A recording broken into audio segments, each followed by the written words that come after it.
welcome to FO Live. I'm Atul Singh, the founder, CEO, and editor-in-chief.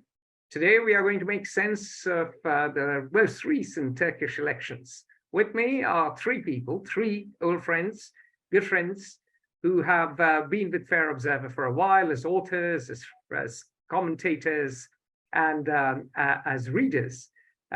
First and foremost, we have Tülin Dalolu, who was here in the room with me, not exactly here geographically, but in the room with me in Washington, D.C. when the idea of Fair Observer was still being mooted, or when I was postulating the idea of Fair Observer. Nathaniel Handy, who's a fantastically brilliant author who's been with us for years, and Ali Demirdas, also someone who's written a number of pieces for us, and we hope they'll be writing more pieces for us, not just on Turkey, but other matters. Without further ado, let's get cracking into the Turkish elections. President Recep Tayyip Erdoğan has won yet another term. Some people in the West were doubting his victory. My Turkish friends, especially one of them who belonged to the Erdoğan camp, was pretty confident he would pull it off. My question to you, the three of you, is, were you surprised? If not, why not? Well, I can start. I wasn't surprised. I'm not in the camp of either of the candidates running for the presidency. I see that the Turkish politics has come to a point that it's not really producing much. It has turned to become a political corporation, and that political corporation has wedged away from people, in a sense. I mean, maybe I could say it more for the opposition camp. And the opposition candidate, the Republican People's Party chairman, Kemal Kılıçdaroğlu, was not a good candidate to contest Mr. Erdoğan.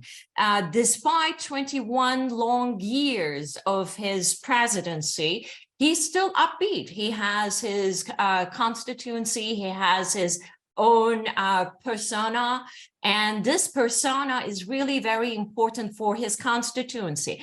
I could say that maybe since 2005, he has been ruling the country with this persona, trumping up anything and everything. That means it is trumping up the institutional memory, institutional discipline, institutional, name whatever. It is Mr. Erdoğan himself who has the trademark in capturing anything and everything that's to be decided for the country. So he's really a very, very strong candidate.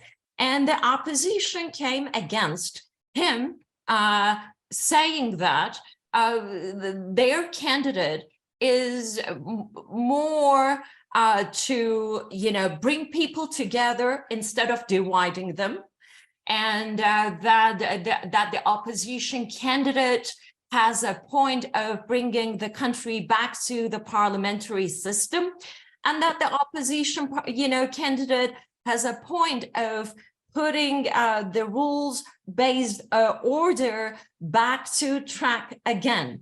And so these are all fine, but you have to also, relate to the people. When you are contesting a very strong persona that trumps up anything and everything in the country, then it's not really about how many people, how many parties you bring together. We are talking about six-party alliance, and that this six-party has nothing in common. And when you have nothing in common, that means that still you're going to challenge one person, and that the people are going to see that one person challenging him. They want to understand what this person stands for. And if you bring all these different, parties together, then, people's mind do get confused as to, so who are we talking to, right? I mean, there becomes a blur image as to what kind of values this person holds, or what kind of policies. Sorry to interrupt. You're talking about Kemal Kılıçdaroğlu. Right, so my apologies.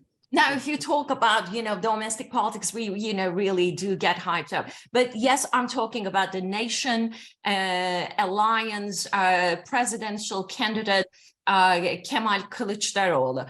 And the second point, Atul, as to why he was not the right candidate. This persona, we really have to understand whether you like Mr. Erdoğan or not, whether you see him as the source of good or evil, whether you put him good names or bad names, it doesn't matter. He has proven himself as a very strong political character in the country. So you have to challenge him as one. So the second point in a line to this, and this is something that I'm really having difficulty to understand Mr. Kılıçdaroğlu. He has spoken to opposition outlet 2-3 days ago after the election, and he said that he didn't understand that he came short in reaching out to the, to the Anatolian deeper lands. And that was like a shock to me, because that Anatolian land has been the stronghold of Mr. Erdoğan. And that Anatolian land also has a very, simple characteristic. Unlike the Americans, maybe unlike the Brits too, Nathaniel, that the Anatolian people are sort of strong and hard. I'm not meaning it in a negative way, but this is the nature of the people. They do not like to give second chances to people. And Mr. Kılıçdaroğlu has more than, cats' lives. And, he has lost definitely 7 elections. But if you count the ones in between, he has lost many times against Erdoğan. So once the Anatolian people do tag you as a loser, you cannot win it. It's very simple. And Mr. Kılıçdaroğlu or his camp argued that, this election is really the cardinal, the tip point of marking the Turkey's, centennial. Because on October 29, Turkey is going to mark its centennial, and that the Nation Alliance has also said that if we can't make it, this is the end of Turkey's democracy, kind of a, rhetoric. Well, they lost it. They lost it because they have the wrong candidate. They lost it because they do not know the fabric of the people, the very simplest fabric of the people. The third one, let me say it, and then maybe I've spoken too much. Do you have to, keep me short? But this is also very important. We do not like to talk about religious and ethnic differences, right? This identity politics does not, feel right when you talk about it. People do not like to be presented as racists, or people do not like to be presented as, dividing or, being pulled into this populist policies, and that they do not see the ones who are different from them as being, something but not equal to a human being. But, whether these are the good, semantics talking about it, we are not yet above that point. We have to accept it. So very quickly, let me intervene. So what you're saying is that the fact that you had Islamists, nationalists, Kemalists, and Kurds together, it was basically a 3-legged horse that could never run. That's what I'm saying. But let me also conclude that third point. Mr. Kılıçdaroğlu is both coming from an Alevi and a Kurdish background. So these two are, the topics.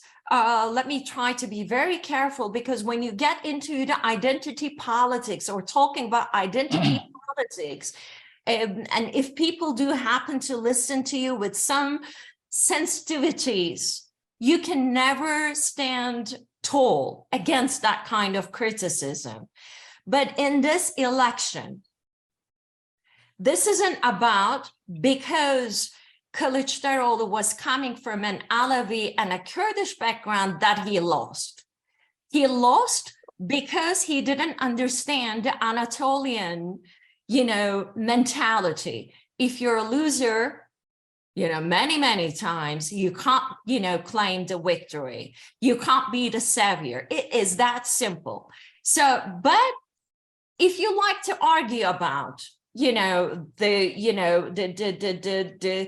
alignment of identity politics behind the scenes, yes, it is there too, but it doesn't trump up, the number 2 that I do line up here, that is the Anatolian people's nature in terms of, if they tag a person as a loser, they don't make him victorious. It is very simple. So these 3 are cut and clean. So he was the wrong candidate.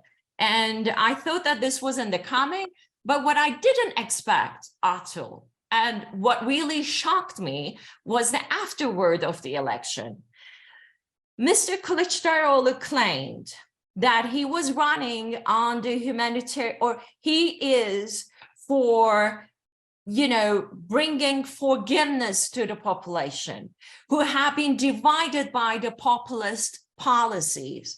What he did on the night of the election was that he thought that it was all about himself. It wasn't about the people who really wanted change. That is why I claim that it is almost empty talking, or, talking nonsense if you talk about Turkish domestic politics, unless we have a real opposition who could relate to the people, because there is a growing tendency amongst the Turkish population who demand change, but that change cannot happen with this kind of an opposition. And that political corporation that, as I name, and I put the, main responsibility in the opposition camp in this, segment, that they really wedged away from the people's needs. And that has shown itself on Kılıçdaroğlu's election night speech. He did not address his constituency directly because they hyped people's expectation. People hoped that this election is the one that the change is going to come. There have been a lot of youngsters who really expected that this is the one, that change is in the coming. And then nothing happened. So what nothing had happened, he didn't speak to his constituency, he didn't address them, and that, hyped emotions have been, lifted up and then put down in, in a very, hard way, and there was no one addressing it. There was no one, trying to relate to their traumas. This is unacceptable. I cannot accept it as an acceptable politics, because politics has to be about people. Now, what we do see in the Turkish domestic politics is the end of the politics as we know. This is the new era. We have to define what politics mean. And we have to also understand, let me not, now put the CHP and the opposition camp to the side, but now let me say a few words about what Justice and Development Party is also about. This, I don't know whether this is Islamist politics or not, but this is, Mr. Erdoğan has a persona. You may doubt about what he's going to do. Like, I really wonder what he's going to do after marking Turkey's centennial on October 29 and after the local elections in March 31, 2024. There's nothing, no election ahead of him until he finishes up his 5 years as the president. So what he's going to do is a big question mark to me. Maybe we can think that what he has done in the past 21 years could be a precedent to what he's going to do in the next 5 years. Is that it? I don't know. This is on that note, let's pass over the baton to Ali. Ali, Hi. what do you think lies ahead, because Gillen has painted a picture of a disjointed opposition, of a flawed candidate, and a candidate who let down his constituency. One of my Turkish friends said he had the charisma of a dead mouse. Now that might have been a bit unfair, but hey ho, there we go. Now it's your turn. I agree with Tülin pretty much everything she said, except that the Kılıçdaroğlu was the wrong candidate. I'm going to talk about it in a little bit, but I want to explain my reasoning why Kılıçdaroğlu was doomed to fail from the get-go. First of all, Turkish society is a socially conservative electoral majority. Turkish society is 65% conservative, whether it is the AKP or the E Party or the MHP, the Nationalist Party. So Turkey is a country where majority of the population is conservative, have a right-wing ideas. So given the fact that CHP under Kılıçdaroğlu, who is a leftist, who is a liberal, technically speaking, he was given the CHP was given the duty to set up an opposition to beat a charismatic leader such as Erdoğan, which was a death wish for the opposition from the get-go. So there was no way the CHP, which has roughly 25% voting power across the Turkish population, would create an opposition bloc, the Nation Alliance, which would take on Erdogan. It was impossible to do it. I think if we summarize the reasoning why Kılıçdaroğlu lost, or the Nation Alliance lost the election, is that mathematically speaking, they had to reach 50% plus one. Okay, so their mistake was they did calculations based on mathematics. What I mean by this is that the Nation Alliance needed the votes of the HDP, the PKK's political wing, the Kurdish party. Okay, and whoever sides with, or whoever accepts the alliance with the HDP, the PKK's political wing in Turkey, is going to lose the election. Okay, because the Turkish people have basically said that, okay, we have an ailing economy, we have had two major disasters, two major earthquakes. Yes, those happened, but there is a much bigger threat to the future of Turkey, which is the PKK becoming part of the government. That played a major role in the defeat of the Nation Alliance and, of course, the victory of the President Erdogan. Yes, Atul? So very quickly, the Kurdish question cropped up and people voted for national security over economic prosperity. Mm-hmm. Exactly, that's what happened. You can see this with the fact that the third party, the Ata Alliance, got 5%. The 5% constituent, the voting, the people who voted for this alliance are nationalists, the Atatürkists, the Kemalists. They are basically the hardcore of the nationalist the ideology in Turkey.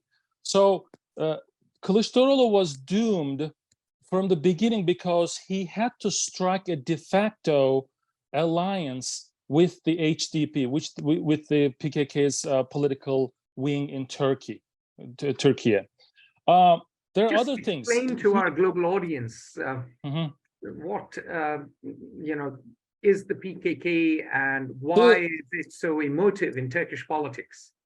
The PKK is a terror organization that was established in the 1980s, and it has given military armed insurgency against the governments of Turkey for the last 40 years, and it had committed terror acts, committed suicide bombing in Istanbul and in Ankara, and the PKK wants to create a Kurdish autonomy in southeastern Turkey, and probably secede from the country, which is very unacceptable for the majority of the Turkish population. But its political wing, the HDP, is in the Turkish parliament. They have about 60 members of parliament. Therefore, they pose a power within the Turkish politics. Okay, so Kılıçdaroğlu thought that by getting close to them, by accepting their desire to vote for the Nation Alliance, he would win the election, but it didn't happen. The CHP is the founding party of the Republic of Turkey, founded by Mustafa Kemal Atatürk, who was a nationalist, who was a secular person. So most people thought that Kılıçdaroğlu, the CHP under Kılıçdaroğlu, was drifting away from Atatürk's principles, which are the nationalism, the secularism, etc., and going towards the HDP. And even the Kılıçdaroğlu has catered towards the Muslim population by going to the mosque for the first time, going to visit the artifacts of the Prophet Muhammad, etc. So his demise was based on the fact that he had to cater to the different demographic structures of the country, including the Kurds, the seculars, and the Muslims/Islamists, which created a kind of disaster for him. It was impossible for him to win against Erdoğan, who is known to be a charismatic, strong, someone who is known to have done what he said would do. So Turkish population basically favored him over Kılıçdaroğlu. Nathaniel, would you like to add anything to these two very knowledgeable speakers? Yeah, I mean, I'd say certainly Tulin was talking about the Anatolian instinct around a loser, but I feel like that is something that would be reflected in many countries, certainly be reflected in Britain. I think it'd be reflected anywhere, that if someone had been so consistently failing in the political arena in the way that he has in the 13 years that he's been up against Erdoğan, to have him appear again as the leader of the Nation Alliance did not, you asked, was it a surprise? That in itself, whatever the other elements of the alliance's choices of de facto partners, I think that already struck pretty clearly to me the direction it was going to take. But so it was the kiss of death for the opposition. The moment they selected him, it was a kiss of death for them. I certainly think that was, I think it was a weak choice, but I can see it was a kind of consensus choice based on the largest bloc within the alliance. You could see how it came about, but it was not an astute choice in terms of the outcome for the final election against Erdoğan. And I also think that part of the reason we're even here having this discussion and how it's had such elevation in global politics. I mean, one element I could bring in maybe when you start to look at kind of Western media particularly, but generally in global presentations of it, which I think is also connected with this idea of it being the centenary of the Turkish Republic later this year. So there was this kind of deadline. Everyone in media loves a deadline, and there was this sense of this kind of build-up. And obviously the opposition kind of played into that, tried to kind of use that. But there was an approach in a lot of Western media that was trying to kind of spin this into something that it never really was, in my opinion, from the outset, and Kılıçdaroğlu ended up being. Sorry, you're talking about the BBC and others spinning it as the opposition uniting to stop a potential dictator or certainly a strongman. Yeah, it became a very for the uninitiated observer. You got a sense that here was a dictator, or often termed simply a dictator, but I mean, there's an election, so it's obviously not a dictator if there's an election, but there was this kind of dictatorship, or very soon, against this kind of grassroots Democrat, this civil servant who's suddenly taking on this big kind of sultan figure, and he's sitting there and in his kitchen with his onions. You know, a lot of what the opposition then did kind of played into this narrative, but you then heard a lot of people, and I heard it a lot in Western. I mean, people were constantly asking me, of course, saying, well, you know, I've been reading about this election coming up, and it seems like obvious what should happen, and surely this guy's going to win because he's coming out of nowhere. And there was no, because obviously the way it was being portrayed was as if he had got this grassroots momentum from out of nowhere, and it was going to all come to a culmination in the election. And a lot of media played into this and did really hid the fact that he is the CHP leader. He's been there for 13 years. He's been consistently losing. This is the actual parameters for the election weren't that different from previous ones in many ways, I don't think. I mean, clearly you could say this was potentially a difficult election for Erdoğan. The economy is in a bad situation.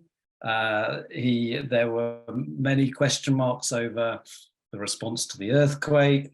There were ways in which he could have got in trouble. He's been there a long time. Usually people incumbent for that amount of time are running out of steam. Yeah. But when you look at what he was up against and the way Western media portrayed it, it almost played into his hands, almost played into his narrative. And I think they could have been, given that much of what has happened, certainly since the attempted coup in 2016, has actually splintered the conservative right-wing base in political terms, anyway. In the AKP, there is a real risk for Erdoğan. I mean, or potentially. I mean, there were people within that Nation Alliance who've actually come even out of his own party and formed new parties, and somebody from one of those parties standing that would give the AKP base, this Anatolian heartland we've been talking about, another choice that didn't feel like a choice that was reneging on everything that has happened in the 21st century. Because of this majoritarian nature of the politics in Turkey and the polarization that is happening in so many countries as well, there's this sense that, you know, if you vote in the CHP, you're going to essentially unravel everything that this constituency feel they've gained since the early 2000s. And so the choices end up being predictable to an extent that I don't think it was portrayed as this very unpredictable election. I feel it ended up having some very predictable lines of narrative. May I add something real quick? Please. We talked about Kılıçdaroğlu being the wrong candidate.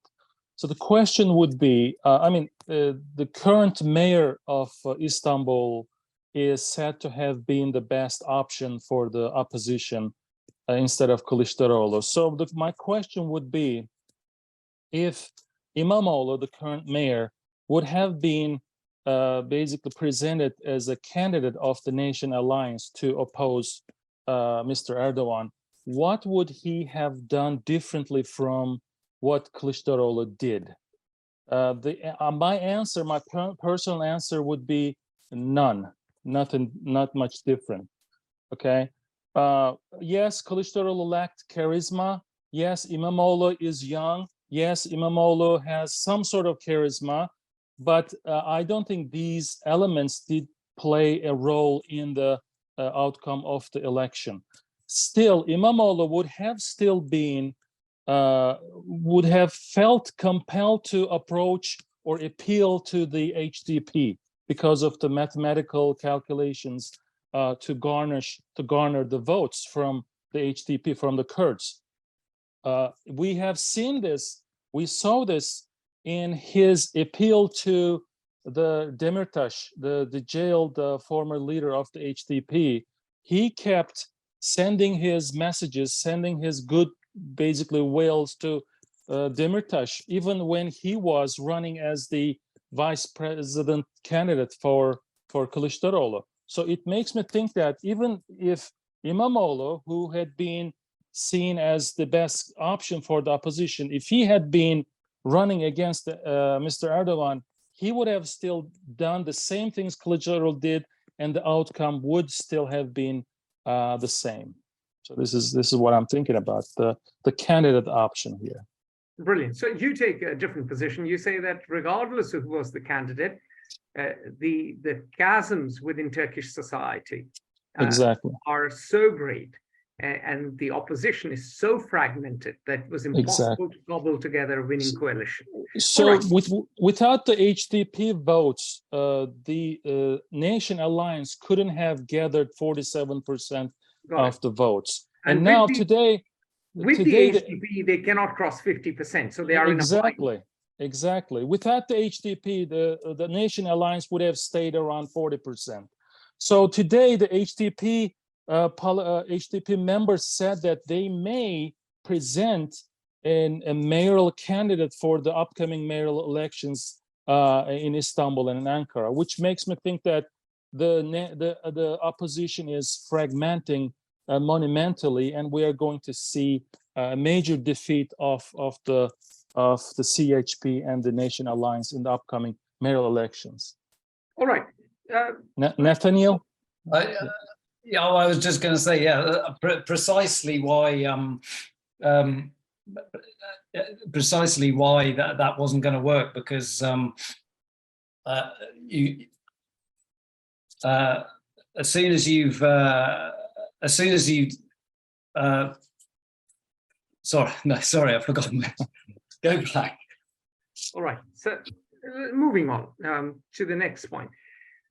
What happens to Turkey now? In the past few months, in particular, Erdoğan had a ridiculously nonsensical economic policy. He was lowering interest rates whilst inflation was going up. In fact, inflation rates, unofficial inflation rates, were estimated to be as high as 170% by some analysts. So we have seen Turkey spiral into an economic crisis. The earthquakes have also put Turkey in a massive bind. And yes, Nathaniel, in your last article for Fair Observer, you pointed out he's chosen a sensible chap as finance minister. But my question is Turkey's economic situation retrievable? What happens now economically? Shall I start? Please. Okay, before getting to your question, let me, say a few words to Mr. Demirtas. I have a different approach to, the way how politics do play out here in Turkey. If, whoever is contesting Erdoğan is doomed to lose, there is no reason to go to the ballot box. So I just, really do not feel comfortable talking about politics in that nature. So to me, the person who's contesting Erdoğan is the cardinal, the point in the election. It's not the alliance. In the end, you go to the ballot box. There are two pictures there. It's either Mr. Erdoğan or Mr. Kılıçdaroğlu. In this case, argument is that Mr. Kılıçdaroğlu was the wrong candidate. He was the weak candidate against Erdoğan because he has not been considered as a strong persona in the Turkish population. So, Tülin, who was your favorite candidate, and what would he have done differently from Kılıçdaroğlu? Ali Bey, it's not up to me. I'm a journalist. I'm observing it, and I'm not a politician, so I do not want to. I'm just curious. Mix match my, positions on it. But the mentality to say that whoever is going to contest Erdogan is doomed to lose is the wrong approach, because we have a population. Now, the Turkish population is split to two. There is a camp who is supporting Mr. Erdogan, but then the other camp, which is as strong and as equally numerous as the Erdogan camp, wants him out. But this camp does not, have representation in politics. So if you tell to the half of the Turkish population that you're always doomed to lose in this scenario, that means when PKK no supports reason. you, you're doomed to lose in the elections. Yes. May I finish my sentence, please? Then there is no reason to go to the ballot box, or there's no reason to talk about politics, or there's no reason for the Turkish population to give by their, taxes. I mean, to fund these political parties by their tax money. There is no reason for it, right? So I think this is the wrong approach. The way how we are, to me, as an observant, what I would say is that if the Turkish population or the Turkish people find an original persona, same as they found in Mr. Erdogan about 20 some years ago, that I look at this person, I see a character there. So whether I like him or not, but I do know where he's coming from. Then they have a different tune into this person's, speeches. This is something lacking in Mr. Kılıçdaroğlu. If we say that there is no other person in the opposition camp to fulfill this, again, we are coming to my point that, from this day onwards, until we really have an opposition fulfilling its duties, there is no reason to talk about Turkish domestic politics. It's that's democracy. It is not the way, right? All right. You have to understand it. Number two, I have to finish it. Mr. Ali Bey is saying that, basically he's equating Mr. Kılıçdaroğlu to a terrorist. This is the rhetoric in Turkey, which is framed by Mr. Erdogan. This really held well by, the Erdogan camp. But if we also look at the opposition, who, as being terrorists, then Turkey is going to be the one and only country in the world who has the most terrorists in its parliament, elected by the people. That would be very interesting. Spain after this Spain. Rhetoric is coming from the populist policies, and this is polarizing people, this rhetoric, the way how we talk to one another. So I don't feel comfortable with it, so I have to say it. Getting back to your question on economic, Mehmet Şimşek, who's now the czar of Turkish economy, along with the central bank chairman, who is the first woman to chair the central bank here in Turkey. Well, they have a task. I think what's going to be crucial in this task as to how they're going to relate to it is the central bank meeting on June 22. The first marker was when Mehmet Şimşek spoke on the Turkish economy after being, granted his new position. He said that Turkey has to move along something like that, by the way, Atıl, I don't have the exact quotation in front of me, but that he said that Turkey has to move towards rational policies. So it says something. So that means Turkey wasn't, the Turkish economy wasn't governed by rational policies before him. If it is, if it has to move to the rational policies, that's number one. So what it would mean will be more clear by June 22 if the central bank increases the interest rate. And this is kind of a challenge that Mr. Erdogan has put against all the economy, theorists, professors, intellectuals, name whatever. Mr. Erdogan says that in order to, decrease the interest, in order to decrease inflation, you have to also, in the same time, decrease the interest rate. This is something totally different in the, Federal Reserve in the US and also in the European Central Bank in their mechanism to challenge the high inflation. They increase interest rates to get it under control. There's a different kind of a debate going on that, corner about when that's going to come to saturation. But in the Turkish side, if Mr. Şimşek meant that this was a step away from rational policies, he really has to show it on the central bank's decision on June 22. If that becomes the case, then Mr. Erdogan has to,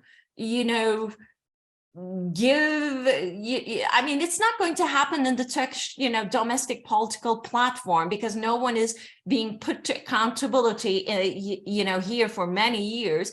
And after this election, that's not something to be expected. But maybe the foreign investors or the, auditors or name whoever, they would hold or ask questions to Mr. Erdogan. So what he did in the previous years, by decreasing the interest rates to fight inflation, because Turkey has lost a lot from its foreign currency, to keep the foreign currency in balance. And so this was all against the economy theories that was known by the Western academia, or what we do understand as how the liberal economy system is functioning. And we have seen that what Mr. Erdogan has proposed is also not going well for the Turkish economy. So this is a, really difficult path. We have to be patient and see how Mr. Şimşek is going to play the game and how much of a free hand he's going to be given by Mr. Erdogan. In the end, we have to understand that the last word is being said by Mr. Erdogan, and when he says it, he puts the full stop. So what Mr. Şimşek is going to handle is quite a difficult task, but if he's in it, and he was the minister before, and the way how he departed from the the previous position where he held was quite dramatic, because he was almost ousted from his position with a very, very harsh, very in very irrational terms, being claimed as a traitor or so. Now he's being back again by the invitation of Mr. Erdogan to put the Turkish economy into track. I can only wish him well, because I'm living in this country, and if the economy goes south, that means we're all going south. So I wish him well, but he is really fighting against the winds in coming from so many different directions. All right, Nathaniel, you've written about this. I alluded to your article. What's your prognosis for the Turkish economy? I think it's a very good sign that Mehmet Şimşek has been appointed. I think it does reflect back to some of the legacy of what the AKP's experience has been in the time in power, because the economic growth that they were able to produce in the 2000s was a key part of their electoral success in the early years. And I think it was also hugely important to the kind of Anatolian tigers, as they were called, but the general growth of a constituency, a living standard increase that was very real for a certain portion of Turkish society. And I think that has been put under a huge amount of pressure in recent years.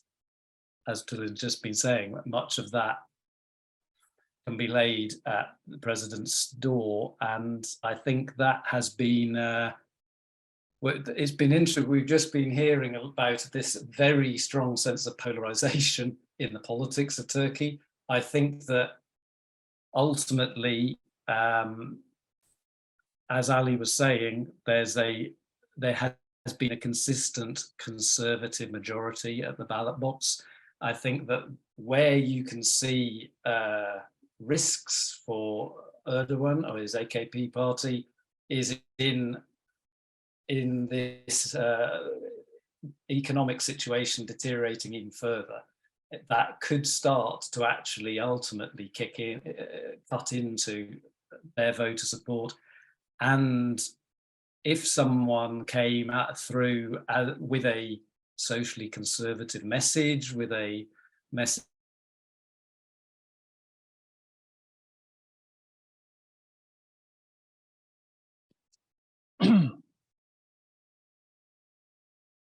We seem to have lost Nathaniel.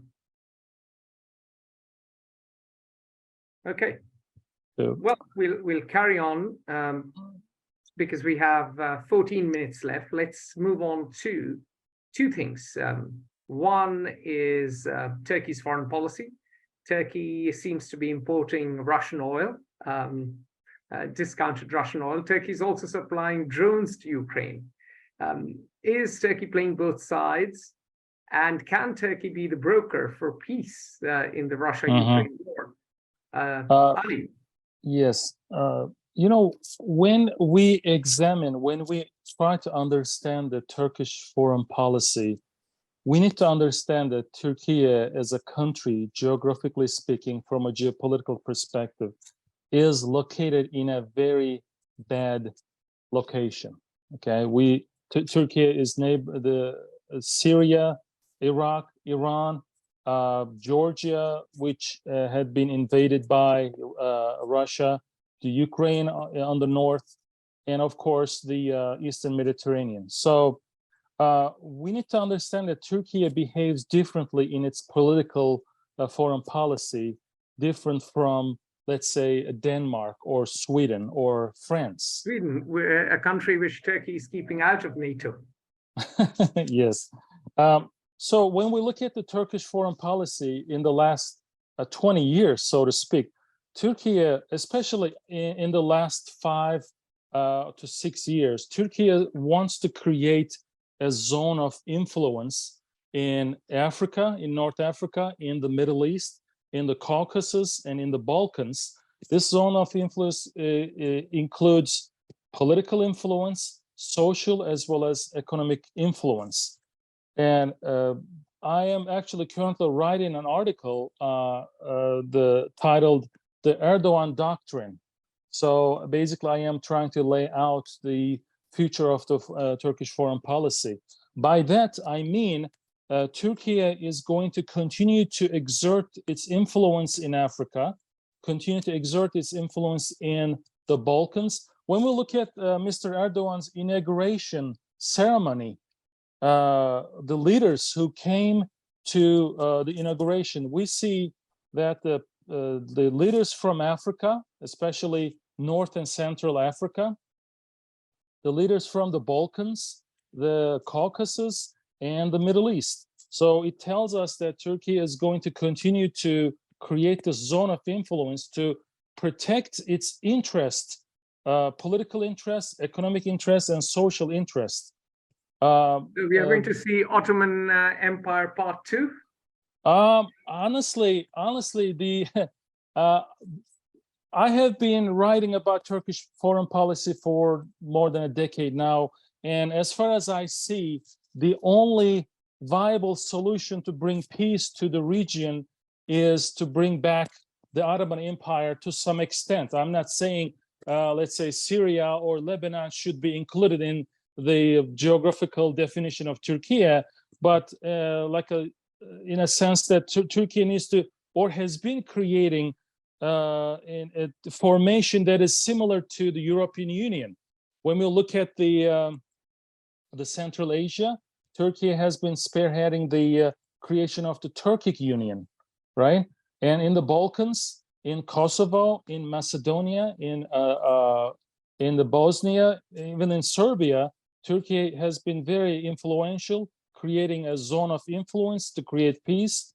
going back to your point, yes, Turkey is importing the Russian gas, Russian oil.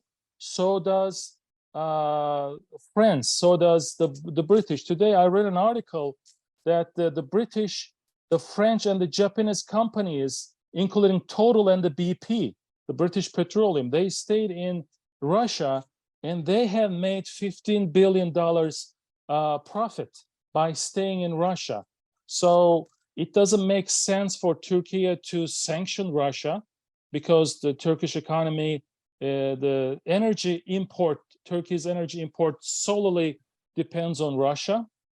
And Russia is the number one, Turkey is the number one destination for the Russian tourists.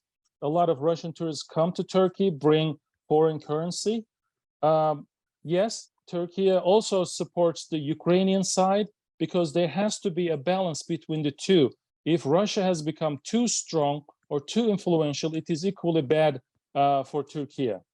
So I think we are going to continue to see this balanced approach to the foreign policy. So basically, it's a realpolitik foreign policy. Julian, Turkey is keeping Sweden out of NATO. Turkey is also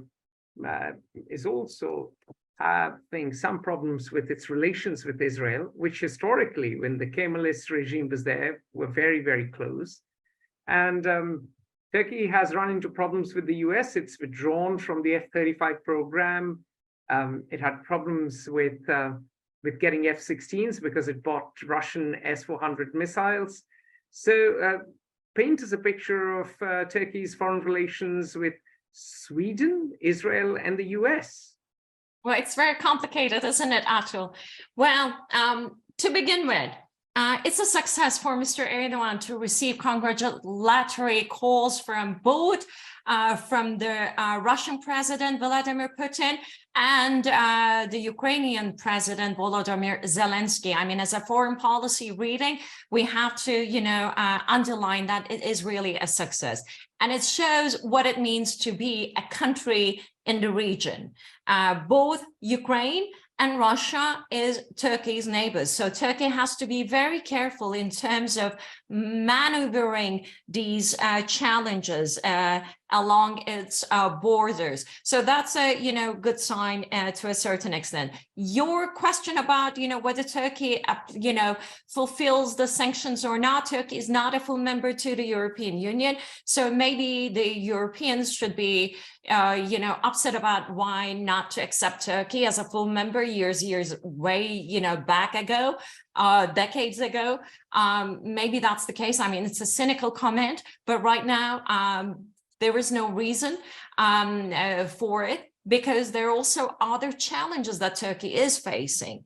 And so it really has to find a way, a very delicate nuance, a very delicate balance in terms of maneuvering its challenges and opportunities in its immediate and a little, mid and far, neighborhood. So that's number two. In terms of Swedish membership to Sweden's membership to NATO, Mr. Erdoğan's new foreign policy advisor, Akif Çağatay Kılıç, who has given an interview to TRT World a day or 2 days ago, said that Sweden is closer to NATO membership than it was a year ago. So if he says so, then it's the case. But Mr. Erdoğan has also received a congratulatory call after his victory on May 28 from the US President Joe Biden.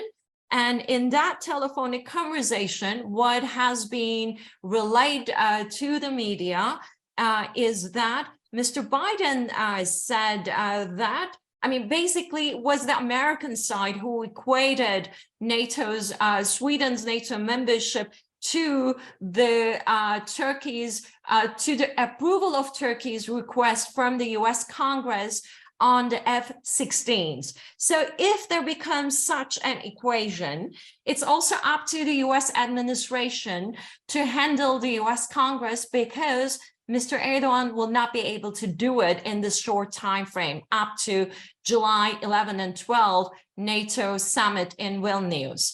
And so we have to wait and see how that's going to go ahead. But it seems there are certain mechanisms working. And if that, gives any fruit, Sweden, as Mr. Akif Çağatay Kılıç has said, is closer to NATO membership than a year ago.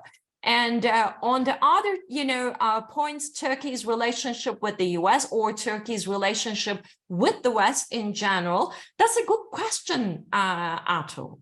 Mr. Erdoğan never says he likes to break away from NATO, or he likes to withdraw Turkey's membership from NATO.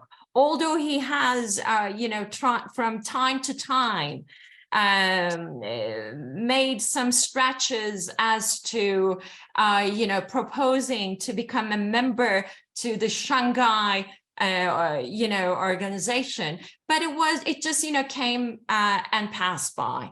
It really didn't, stay still.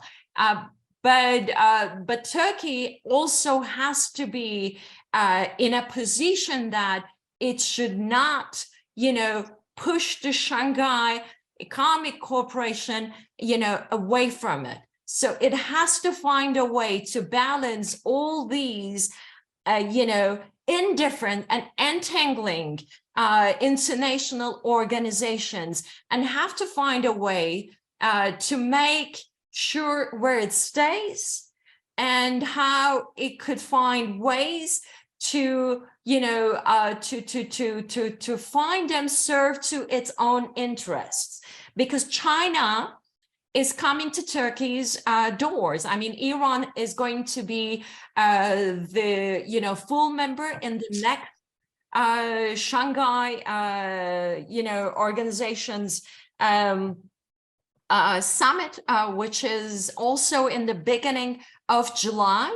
And so many people do, think that if Iran becomes part of it, then it means China is going to get even closer to Turkey. So, and Turkey's economy is really in a very difficult shape. So it has to find ways how to handle it. Unfortunately, Turkey missed the wagon or, the opportunity to benefit from the pandemic era, or what the pandemic has shown to us. That, one of the things that it showed was the international trade that goes through the sea. Once China started, applying, zero, coronavirus policy, all the harbors and everything came to halt. But if Turkey's geography, if the geopolitics means something, then Turkey could have thought about, redrawing, reshaping its harbors, because it's the closest to Europe, it's the closest to Africa, it's the closest to so many places, and could come up with a different approach to make it, more, transactional to its Western, clients too. Unfortunately, it did not benefit from that opportunity, but it could still. We are coming to the end of our time, and Sure. Nathaniel is back. So if you could wrap up, and I want to give Nathaniel a chance to speak. Oh, I could wrap up. Yeah. Okay, so in that sense, well, on Turkey's role in the Russians' occupation of Ukraine, whether Turkey becomes a peacemaker or not, I think it's above Turkey's level, but it certainly is doing what it can, and I think Mr. Erdoğan is. I don't, find too many objections to Mr. Erdoğan's handling of that dilemma, because it's just, also has so many other challenges that's coming from the US policy toward the region too. And so I'm not going to open it. It's a, long, debate. And on the other, the only thing that I could say, I don't see anything that's going to hold Mr. Erdoğan after marking Turkey's centennial on October 29, and after the Turkish local elections in March 2024. And then he has a full term, and there's no elections that, you know, comes in between after that. So what he does, how he shapes Turkey's constitution, how he shapes Turkey's identity in the next 5 years after the local elections is a big question mark. I don't know how to answer.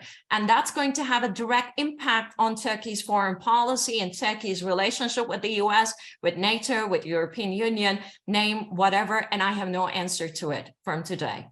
Nathaniel, you get the last word. You're back. We were discussing Turkey playing a double game, both with Ukraine and Russia, perhaps emerging as the mediator for peace. We were discussing Turkey's problems, both with the US and with Israel.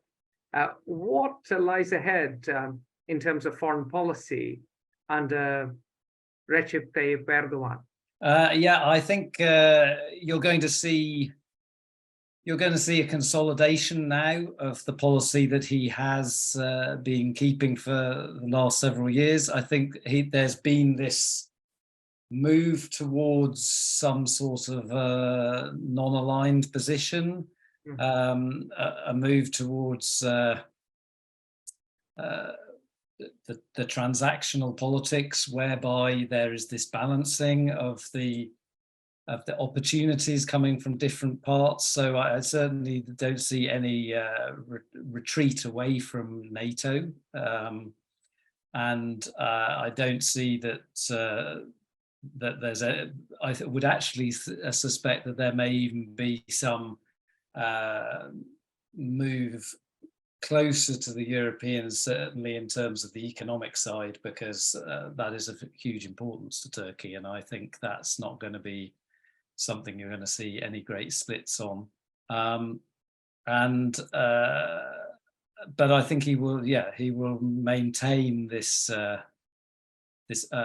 open approach towards China and Russia, and more broadly in Africa, in other parts of Asia, that there'll be this seeking to deepen ties and work to bring Turkey a stronger, more independent position in the world. So in a nutshell, he will extract geopolitical rent given Turkey's strategic location. Yes, he won't, which has been a key goal, not just of Erdogan, but I think in Turkish politics for many decades, and that's certainly going to continue. Yeah. And do we see a quid pro quo deal in which NATO becomes Sweden becomes a part of NATO? Do we see a quid pro quo deal with the West, where Sweden becomes a part of NATO? Yes, certainly. Yes, there'll be that's going to be something that he wants to gain something from, and that's been his impression from the very start. And I think there's already been movement politically within Sweden based on what demands he had, and I think. And you're based in Sweden right now.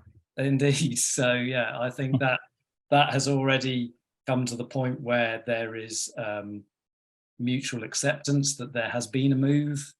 There's been a new anti-terror law that's come into effect on the 1st of June. I think he can already certainly say to his constituency, you know, that there is evidence of what I've got out of this in terms of Sweden, and with the Americans, I think there will also be some sort of a deal. Excellent. Atul, Ali, last words. The single most important reason why there is friction between Turkey and the United States is the American foreign policy towards Syria and Iraq. Okay, the biggest important reason why we have friction is the the unconditional support, American support for the YPG in Syria. As So long you're as the talking about the YPG is a Kurdish organization. exactly the Syrian and they have become powerful after the civil war, and the Americans have supported them against the Assad regime, and Turkey does not like them. Ipso facto, there is this huge tension. exactly. It's not only Turkey doesn't like them, because Turkey considers it as the PKK's wing in Syria. That's the, you know, crucial point. Yeah. Turkey deems you, the Threelegged. YPG's autonomy in Syria as an existential threat. So the US support for the YPG is the single biggest reason why we have friction. The Sweden issue, the F-35 issue, the F-16 issue, everything else is the offshoot that comes out of this situation, this Syrian American policy towards Syria. Brilliant. On that note, thank you very much. We've had a wonderful discussion. Tulin, Ali, Nathaniel, we'll see you again very shortly. This FO Live was all about making sense of the recent Turkish elections. We will see you again very soon. Bye for now. Thank you. Join the conversation at Fair Observer and subscribe to our YouTube channel.